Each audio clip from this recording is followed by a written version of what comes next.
এই যে একটু ফানি টাইপের প্রশ্ন হবে যেহেতু রাজনীতি পাবো, এই যে রাজনীতিকে কাউয়া সাজেছে মানে কা কা কা কেমন লাগছে এবং এই প্ল্যানটা আপনাকে কে দিয়েছিল? সময় তো কাউয়ার মুখে কমলা থাকে, এখনো মানে কাকটা থেকে তো একটা কমলা, তাই কাকের মুখে যাচ্ছে। কাকের দুইটা গুণাগুণ বলেন তো আপনি, আমি আপনার ভেবে আসে হ্যাঁ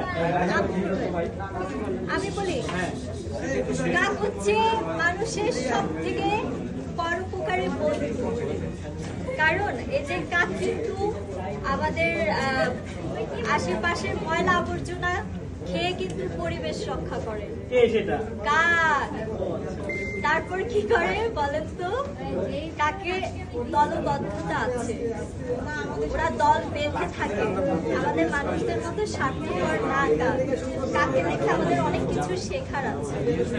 আর কাক হচ্ছে এক সঙ্গী প্রিয় মানুষ, যেটা আমরা কখনোই না। তারা তার সঙ্গীর জন্য জীবন দিয়ে দেয়। আর সে অনেক বুদ্ধিমান কিন্তু প্রাণী কাক। অনেকটা কিন্তু কমে যাচ্ছে কাক। তো আমি যে আচ্ছা আপুকে ইয়ে করি, আপু কেমন লাগছে? মানে এই যাচ্ছি না। দিয়ে চলে যাচ্ছে। হ্যাঁ হ্যাঁ